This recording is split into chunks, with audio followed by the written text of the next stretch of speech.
जुल्म का कानून नहीं चलेगा, नहीं चलेगा, नहीं चलेगा। जुल्म का कानून नहीं चलेगा, नहीं चलेगा, नहीं चलेगा। वक्फ घोटाले नहीं चलेंगे, नहीं चलेंगे, नहीं चलेंगे। वक्फ घोटाले नहीं लगेंगे, नहीं लगेंगे, नहीं लगेंगे। वक्फ पर साजिश बंद करो, वक्फ पर साजिश बंद करो, काला कानून वापस लो, काला कानून वापस लो, ये नहीं चलेगी। आखिर में यहाँ पर एसटीयू के स्वतंत्र ट्रेड यूनियन के लोग भी यहाँ पर जमा थे। मैं उन सभी का शुक्रिया अदा करती हूँ कि वो भी यहाँ पर इसका हिस्सा बने। आखिर में जो है फातिमा स्टडी सेंटर के ग्रुप के लोग भी यहाँ पर मौजूद है। सामा टीम का भी मैं शुक्रिया अदा करती हूँ कि वो लोग यहाँ पर आए। आप सभी लोगों का बहुत बहुत शुक्रिया।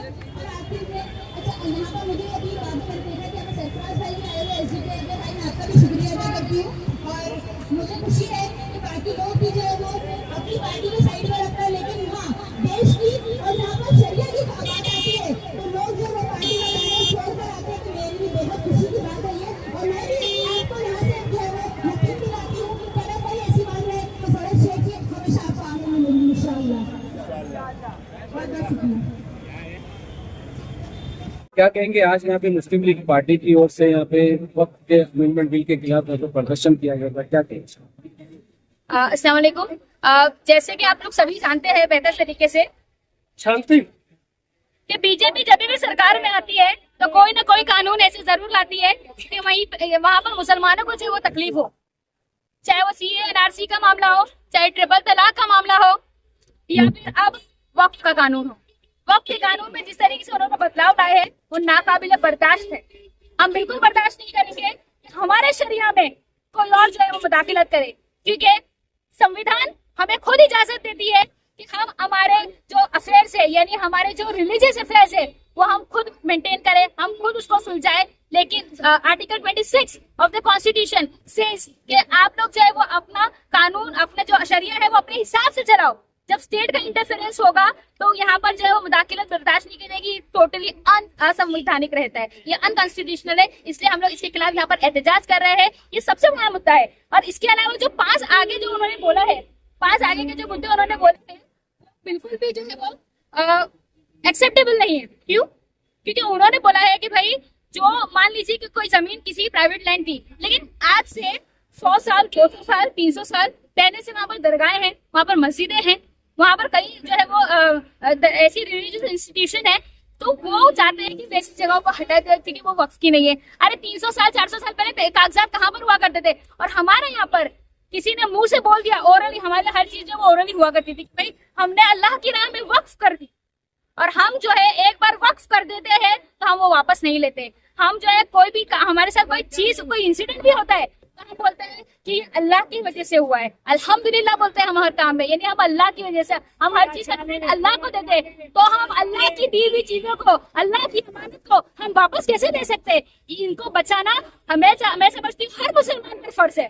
तो हर मुसलमान को चाहिए कि अल्लाह की अमानत की जो है वो हिफाजत करे और अपने से जो है वो छोटे से छोटा, बड़े से बड़ा जो है वो इस तरीके का एहतजाज करे और अपनी आवाज जो है वो सरकार तक पहुंचाए और उनको बताए कि आप भले से मेजोरिटी में हो, लेकिन हम यहाँ पर हम भी जो है वो मेजोरिटी में ज्यादा क्यों, कई ऐसे कानून है जो वापस लिए गए, तो हम भी जो है वो एड़ी चोटी स्वर लगा देंगे, लेकिन ये कानून वापस करा करेंगे। और ये एक पहला प्रोटेस्ट नहीं है, अगर आगे भी इस तरीके का चलता रहा तो मुस्लिम लीग दोबारा प्रोटेस्ट करेगी इसके ऊपर। फिलहाल सुप्रीम कोर्ट ने स्टे दिया है और 5 तारीख को अगली सुनवाई, क्या कहिए? देखिए मैं आपको बताऊं, स्टे मैंने इससे पहले भी कहा है, स्टे मतलब ये होता है कि किसी भी चीज के लिए टेम्पररी आपको रिलीफ मिलता है।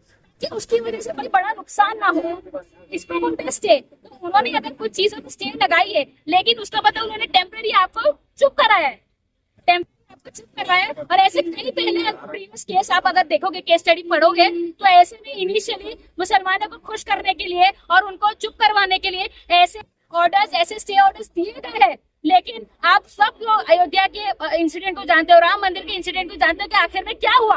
तो ये हमको सिर्फ खुश करने के लिए है, ये हमको सिर्फ चुप कराने के लिए है, लेकिन हमको चुप नहीं रहना है जब तक कोर्ट का ऑर्डर नहीं आता। ऑर्डर आना जरूरी है, स्टे ऑर्डर लगना कोई बड़ी बात नहीं है। क्या डिमांड क्या रहेगी कि ये पूरा कानून वापस लिया जाए, जो पार्शियली उसका रहेगा?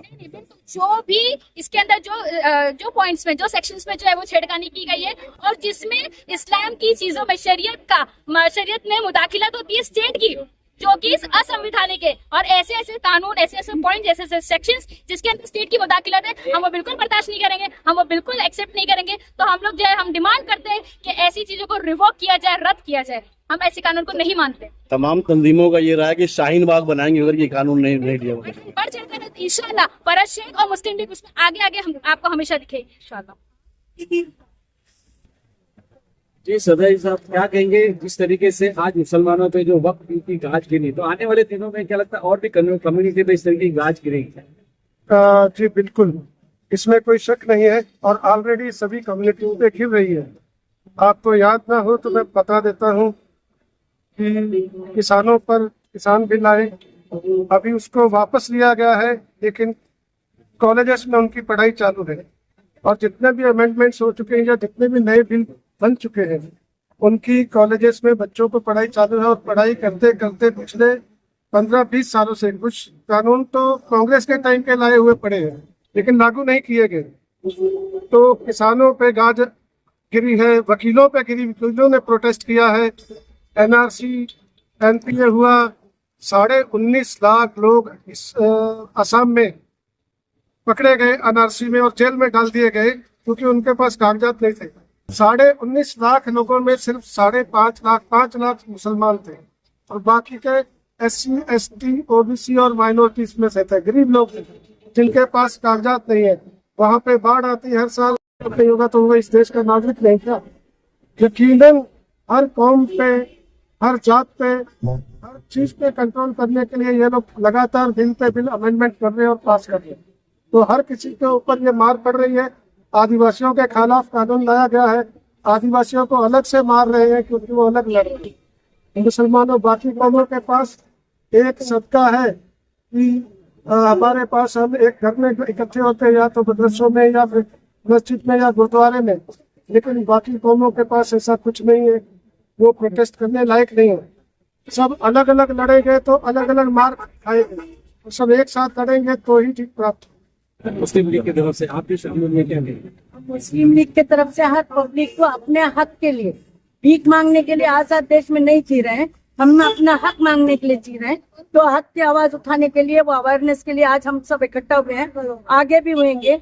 और स्टे ऑर्डर लगाने से मतलब ये नहीं हुआ कि हमको इंसाफ मिल गया, हमारे मुंह में स्टेप लगा जा रहा है, कि टेप लगा जा रहा है कि थोड़ी देर तुम बंद रहो, हमारे कानून को हम तब्दीली करने तक के। तो ऐसा नहीं चलेगा। और आपने भी देखे इस देश में स्टे ऑर्डर के बाद भी कई लोग इस कानून का उल्लंघन भी कर रहे हैं। तो हमको, हम अवेयरनेस के लिए, ना कि वायलेंस करने के लिए, ना ये खिलाफ करने के लिए गवर्नमेंट के, हमारे अपने हक के लिए, अवेयरनेस के लिए आज हमने खड़ा किया, आगे भी खड़ा करेंगे। जब तक कि हमारा हक मिलेगा नहीं तब तक खड़ा करेंगे।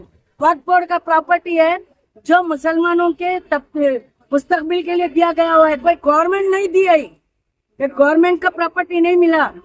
लोगों के हक के लिए, मुस्तकबिल करने के लिए, अपने कौम के लिए कौमदार लोगों ने अपने लैंड को या अपने जायदाद को आला तवक्कल किया है कि अपने आने वाले नस्लों की तब्दीली के लिए किया है, वरना ये गवर्नमेंट से दिया हुआ लैंड नहीं है, ये हमारा हक है। इस हक के लिए हम आवाज उठाएंगे।